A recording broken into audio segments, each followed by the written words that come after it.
Gracias por continuar junto a nosotros en la primera emisión de Informa TVX. En esta oportunidad, el lunes 12 de diciembre, el tema que vamos a desarrollar es la elección de representantes de carácter empresarial, pero también del sector de los trabajadores en el Consejo Nacional del Salario Mínimo. ¿Quién está con nosotros? Marta Saldaña, y es representante de trabajadores en el Consejo Nacional del Salario Mínimo. Bienvenida, Marta. Qué gusto. Gracias por la oportunidad que nos dan de poder brindar nuestro planteamiento hacia la población de cómo ha sido todo el proceso de elección de los representantes del sector laboral ante el Consejo Nacional del Salario Mínimo. Perfecto, Marta. Y justamente vamos a iniciar con esto porque, como es conocido, la semana pasada se realizó este proceso de elección de representantes del sector laboral, del sector de los trabajadores en el Consejo Nacional del Salario Mínimo. Y es interesante porque, acorde a los resultados o a la configuración que se ha dado de los resultados obtenidos, la Asociación Nacional de la Empresa Privada, la ANEP, ha reaccionado y ha mencionado de que fue una elección ilegal. No reconocen los resultados de esta elección porque se informó con poco tiempo de las disposiciones que estaban establecidas en un instructivo. Coméntenos sobre esta apreciación que nos ha brindado la ANEP, si es válida esta apreciación que ellos han brindado, Marta. Bueno, definitivamente no, ¿verdad? Y a nosotros realmente nos despierta mucho el interés de las reacciones que ha tenido la gran empresa privada nacional, ¿verdad?, en reaccionar precisamente en la elección de un sector en el cual no tienen competencia, ¿verdad? Manifestar que a partir del 31 de octubre salió la primera convocatoria en la prensa gráfica, si no me equivoco, donde se convocaba a los sectores, tanto empleador como laboral, para comenzar a elegir a sus representantes. Sí. Han salido 3 convocatorias públicas y teníamos a partir del 4 de noviembre hasta el 29 del mismo para poder entregar nuestras papeletas, ¿verdad? Y el 5 de diciembre que se desarrolló el escrutinio. Entonces, los señores de la ANEP han retirado sus papeletas, han participado en el proceso de elección, se escogitaron a sus representantes, han estado en el proceso de escrutinio que fue público para la población y entonces no entendemos de qué se quejan, ¿verdad?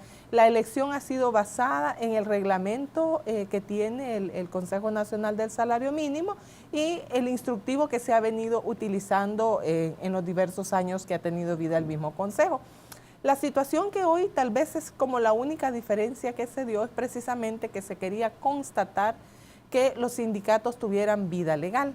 Y se solicitó que el retiro de la papeleta lo llegase a ser uno de los representantes legales de los sindicatos según nos marca la ley, que en este caso eran los secretarios o secretarias generales de cada sindicato y que llegaran con su sello y DUI, ¿verdad? Como el ejemplo que yo he estado planteando, que es en el caso de las pensiones de sobrevivencia, ¿verdad? Se llama al pensionado, se le va a visitar para constatar realmente que todavía está vivo, ¿verdad? Entonces lo mismo se ha hecho porque se han identificado muchos sindicatos que tienen personalidad jurídica, pero al final no tienen base, ¿verdad?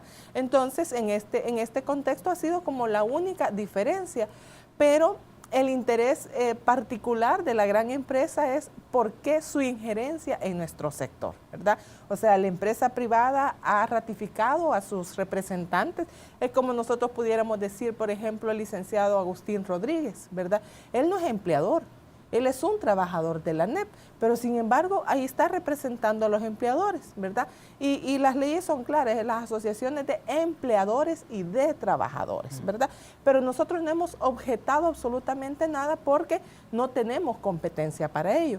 Entonces es donde nosotros estamos demandándole y exigiéndole a la ANEP que respete la voluntad de los sindicatos en el proceso de elección. Una de las menciones que hacían representantes del sector empresarial, Marta, era que el instructivo con el cual se aplicó este escrutinio tenía algunas modificaciones y que lo recibieron con poca antelación. En ese caso, pero según el comentario que usted nos brinda, su primera intervención desvirtúa totalmente esta idea, porque ya era sabedor el instructivo y el procedimiento que se iba a utilizar para esta elección, a pesar de que ellos mencionaban que lo recibieron con un par de horas de anticipación. Entonces, no es cierta esta afirmación que ellos han mencionado. Definitivamente el instructivo nada más es un instrumento de carácter administrativo que permite el ordenamiento del proceso que se va a desarrollar, ¿verdad? O sea, cómo ir a retirar las papeletas, cómo entregarlas, las fechas que ese proceso se iba a determinar, y eso es todo, eso es todo. Y los representantes del sector empleador como los del sector laboral estaban sabedores de esa situación, porque es el instructivo que se ha utilizado históricamente. Se alega de que se puede violentar, por ejemplo, el convenio 87 de la OIT y que también se puede violentar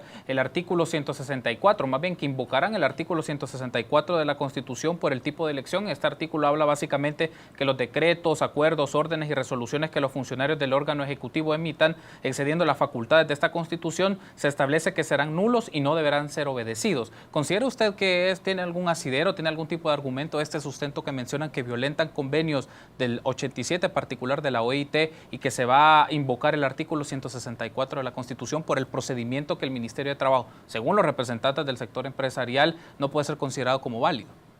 Bueno, es que ahí es donde también nosotros estamos planteando que ellos sean más concretos en sus lógicas, ¿verdad? De qué significativamente se está violentando. Porque si vemos los convenios de la OIT 87, 98, habla de la libertad de organización que tenemos los trabajadores y trabajadoras y los empleadores como tal. Si vemos el otro, habla de la contratación colectiva, ¿verdad? Y entonces les preguntamos a los señores empleadores de este país, quienes violan el derecho a la libertad de organización son ellos, y aquí despiden a las personas por organizarse en sindicatos. Si veamos, por ejemplo, en el sector privado, cuántos contratos colectivos hay, yo puedo mencionar la maquila, que es el sector con el cual tengo más relación, no hay ni un contrato colectivo. Han cerrado empresas por esa situación y las han vuelto a aperturar al día siguiente. Entonces, dejémonos de doble moral, dejémonos de un doble discurso, ¿verdad? Y de estar presentándose ante la población como los paladines del respeto a los derechos humanos laborales de las personas trabajadoras. Marta, había un aspecto que quiero retomar para verlo con más detenimiento en este momento, es sobre, había una variación respecto a los procesos anteriores de elección de representantes del sector de los trabajadores. Ahora debían llegar sus representantes, sus directores, con DUI para retomar las papeletas. Esto para efectos de certificar la existencia y la validez de estos sindicatos, porque uno de los elementos que siempre se ha mencionado es que los representantes del sector sindical solo crean algunas organizaciones de carácter fantasma, pero no tienen una representatividad de todo el ámbito, de todo el campo de los trabajadores y trabajadoras. Coméntenos ahora un poco, ya con los resultados que se dieron, poder tener certeza de cuántos sindicatos sí en la práctica trabajan, tienen su tarea, digamos, tienen vida y trabajo sindical en las actividades y representación de todos los trabajadores. Bueno, según los registros que lleva el Departamento de Organizaciones Sociales del Ministerio del Trabajo, hay aproximadamente unos 650 sindicatos en el país, de los cuales andarán entre 350 y 400 los que tienen legalidad, ¿verdad? O sea, los que mantienen su personalidad jurídica vigente y que dentro del marco de la ley tienen vida jurídica, ¿verdad? Entonces, en ese marco fueron 266 organizaciones sindicales las que retiraron la papeleta, porque este también es un derecho libre que tenemos cada organización de querer participar o de no querer participar, sí, ¿verdad? Entonces, en ese marco nosotros obtuvimos 152 votos, ¿verdad? Nos anularon ciertas papeletas. Otros colegas también se presentaron y de igual manera se les anularon algunas que no llenaban los requisitos, ¿verdad? Entonces, ha sido la única diferencia que ha existido en este proceso, ¿verdad? Que nosotros lo catalogamos como un proceso democrático, transparente, participativo, donde ha sido muy importante que las organizaciones sindicales estamos ya dándole importancia a las instancias tripartitas que tienen como fin, entre unas y otras, mejorar condiciones para la clase trabajadora.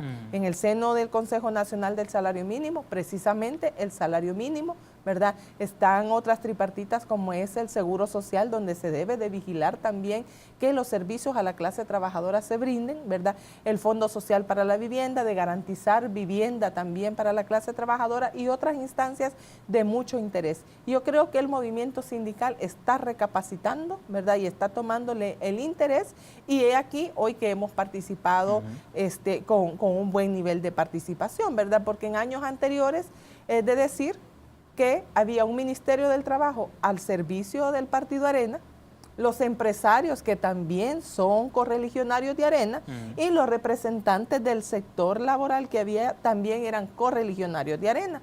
Entonces muchos decíamos, ¿por qué participar en esas instancias donde no vamos a obtener mayormente nada, verdad? Hoy nos están acusando de que nosotros también somos correligionarios del FMLN, etcétera, etcétera, ¿verdad? Como que en este país también tener cierta ideología es pecado, ¿verdad? Entonces, nosotros tenemos un interés genuino de velar por los intereses de la clase trabajadora y por eso es que estamos planteando esa situación de exigirle a la ANEP de que no interfiera en los asuntos particulares del sector laboral. ¿Por qué llevó tanto tiempo hacer este proceso de elección y modificar o refrescar la representación de los trabajadores en el seno del Consejo Nacional del Salario Mínimo? Porque sabemos que los representantes que estaban del sector trabajador estuvieron por muchos años ahí, mucho tiempo pasó. ¿Qué ocurrió para que hasta este momento, 2016, se pudiera generar este cambio o cambiar un poco la correlación en esta instancia tripartita? Bueno, lo que manifestaba anteriormente, ¿verdad? Creo que las organizaciones sindicales no le habíamos dado la importancia y el interés necesario a las tripartitas y por eso no participábamos, ¿verdad?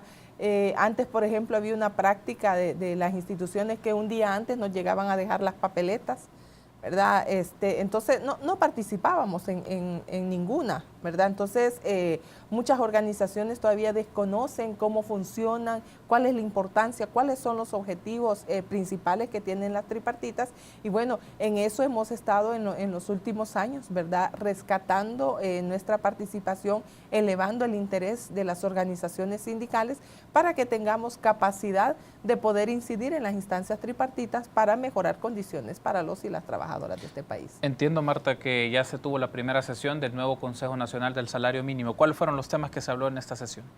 Bueno, precisamente estamos plantándole a la señora ministra que de la propuesta que se conoció, ¿verdad? Que planteó tanto la ANEP como los representantes del sector laboral de ese entonces, que la regrese al seno nacional del Consejo del Salario Mínimo para precisamente comenzar a estudiar de las diferentes propuestas que se presentaron, que entiendo que anduvieron entre 12 y 14, ¿verdad? Porque fue un proceso que se aperturó desde noviembre del año pasado, donde diferentes organizaciones hicimos nuestras propuestas, las hemos ido a defender al seno del Consejo, ¿verdad? Y entonces estaríamos esperando que la señora ministra devuelva sus observaciones, tal como lo plantea la ley, y entrar ya en el proceso de discusión y tener una aprobación lo más pronto posible para que los trabajadores y las trabajadoras puedan tener un aumento al salario mínimo. Hago esta mención, Marta, por el hecho de que el presidente de la República este fin de semana pasado ha mencionado de la relevancia o solicita a la reflexión de la empresa privada sobre la discusión del salario mínimo.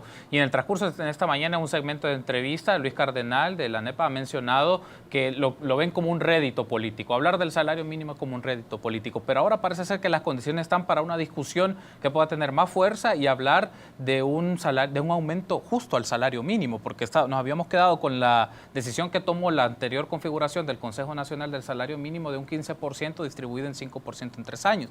Entonces, me gustaría que hablemos un poco sobre esto en los últimos minutos de este primer bloque. El presidente hace la mención de que la ANEP debe recapacitar, reflexionar, la ANEP reacciona y dice, esto del salario mínimo es un rédito político nada más. Mire, aquí hay que traer al centro de la discusión la situación de partidos políticos, ¿verdad? La ANEP, como fieles partidarios de Arena, ¿verdad?, tienen un objetivo claro, hacer quedar mal a este gobierno, ¿verdad?, en todas sus políticas que traen bienestar para las grandes mayorías. Entonces, en ese marco sí nosotros quisiéramos hacer el llamado, ¿verdad?, que en medio de esta discusión partidaria que se da, de esta polarización partidaria que se da en nuestro país, pongamos a las personas, ¿verdad? Pongamos a las personas trabajadoras que al final son los que les hacen las riquezas a estos señores y señoras, ¿verdad?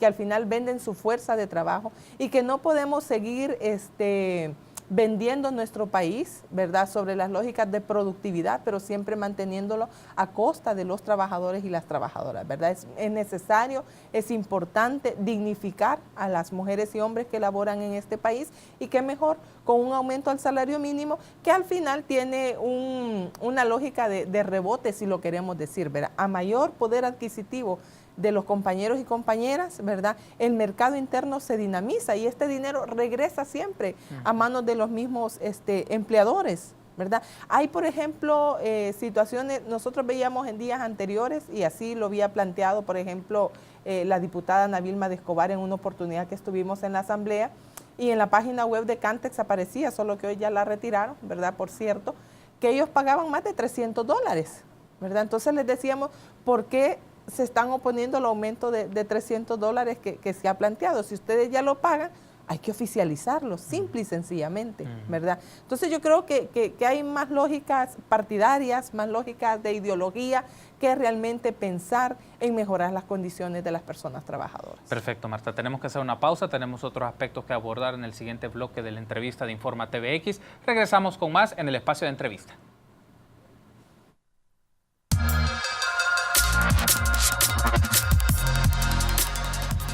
Gracias por continuar junto a nosotros. Nos encontramos en el segmento de entrevista de este lunes 12 de diciembre en Informa TVX. Y el tema que estamos desarrollando en esta oportunidad junto a Marta Saldaña, representante de los trabajadores en el Consejo Nacional del Salario Mínimo, es proceso de elección de los representantes laborales en dicho seno del Consejo Nacional del Salario Mínimo, pero también vamos a hablar un poco de derechos laborales en el sector de maquila. Y le pido en este momento a producción si puede compartir una imagen de un tuit que fue publicado hace poco tiempo por el Centro de Estudios de Aplicación para los Derechos Laborales sobre una propuesta. Ahí lo pueden ver en pantalla. SEAL llama, ¿no?, que no solo cambios en el Consejo Nacional del Salario Mínimo, dice, Ministerios de Economía y Trabajo proponen una jornada de 10 a 12 horas diarias en la maquila. Esto a raíz de una comunicación, de una carta en la cual a través del Ministerio de Economía se solicita a diferentes empresas para que conozcan una propuesta en donde se genera, más bien se determina o se propone una jornada semanal comprimida. Estamos hablando de un horario laboral entre 10 a 12 horas. Entonces me gustaría, Marta, que nos comente un poco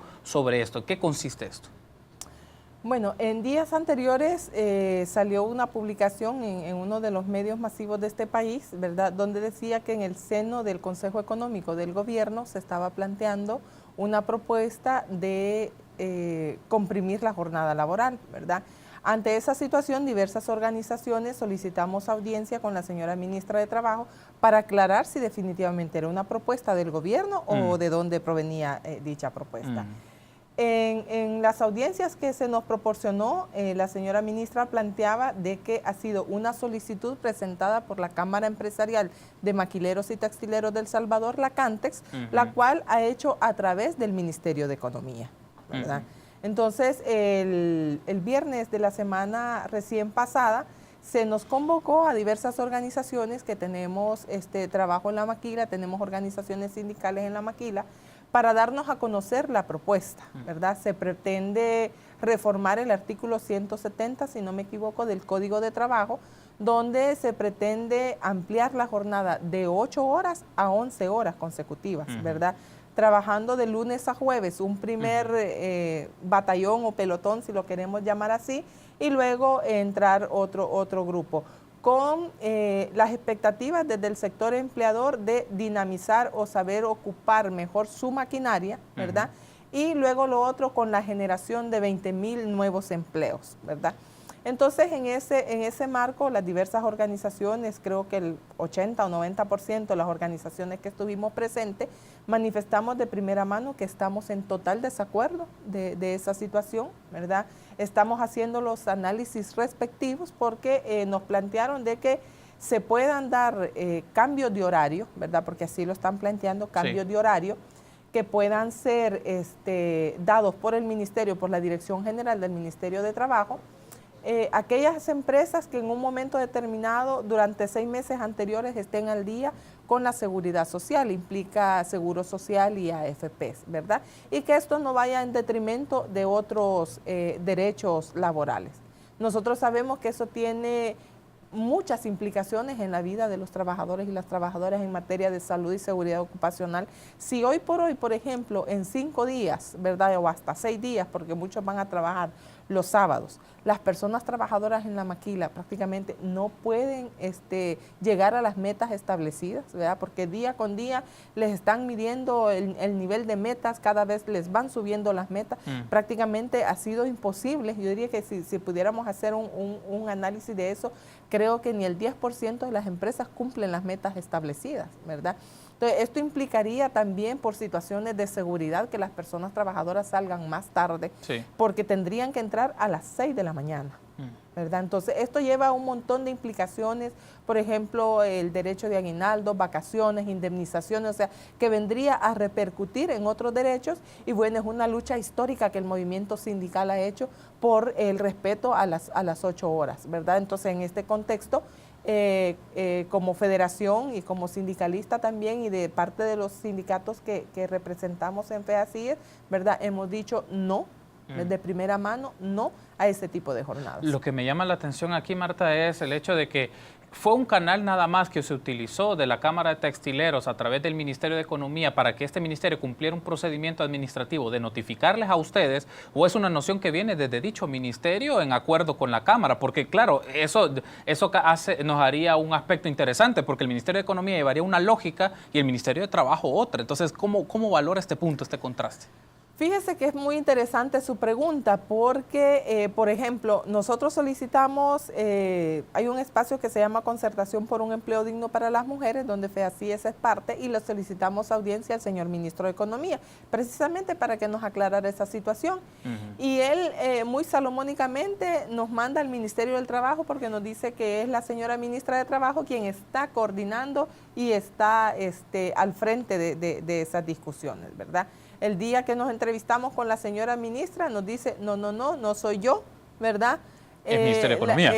La propuesta la presentó Cantex y la presentó al Ministerio de Economía, y ha sido el ministro Tarsis Salomón quien la ha introducido al seno del gabinete económico del gobierno, ¿verdad? Es más, el viernes anterior que el ministerio nos había citado, se suponía que iba a llegar la Cantex, ¿verdad? Porque es la Cantex la que está promocionando esa situación. Y eso también lo podemos encontrar, por ejemplo, en la memoria de labores de la misma Cantex, ¿verdad? Yo, por cierto, hoy en la mañana le estaba dando una mirada, y ahí dentro de sus planteamientos tienen precisamente flexibilizar, ¿verdad?, todo el marco jurídico en materia de derechos humanos laborales, y precisamente lo de la jornada ha sido una pelea, ¿verdad?, que ellos desde años anteriores se han venido planteando, pero que el movimiento sindical ha podido dar la batalla y hemos podido resistir pues a esa situación. Hacía esta mención porque, claro, desde el lado de la responsabilidad del Ministerio de Trabajo tiene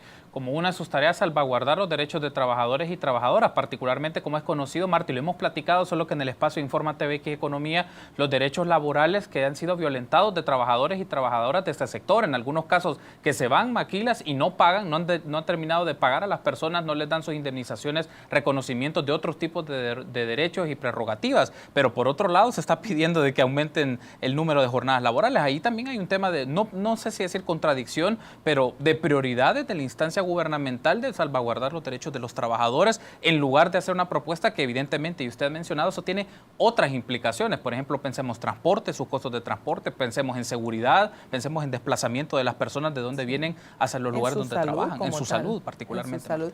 Porque si revisamos, por ejemplo, porque ahorita está la propuesta planteada para dos sectores económicos, maquila y call center, ¿verdad? Entonces, tiene un mensaje implícito que va dirigido a mujeres, ¿verdad? Porque están vendiendo la idea de que van a tener más tiempo para estar con sus hijos, para estar en la casa, es más, van a tener tiempo para estudiar, manifiestan, y en los call centers porque son jóvenes, ¿verdad? Y supuestamente no tienen responsabilidades, ¿verdad? Entonces, la situación que vemos es que hoy, si esta situación pasa para estos dos sectores, va a ser para todos los sectores económicos, ¿verdad? O sea, si llegamos a dejar que nos rompan, ¿verdad?, la barrera de las 8 horas laborales que tenemos nuestra jornada, ¿verdad?, definitivamente va a ser para todos los sectores.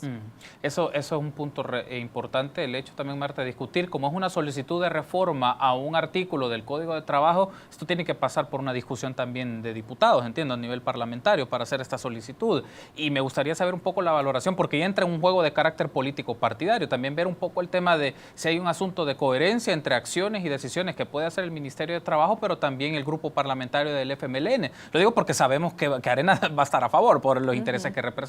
Pero pienso en el caso de los otros partidos, FMLN y Gana, que pueden tener un tipo de correlación distinta o valorarlos de otro punto de vista, Marta.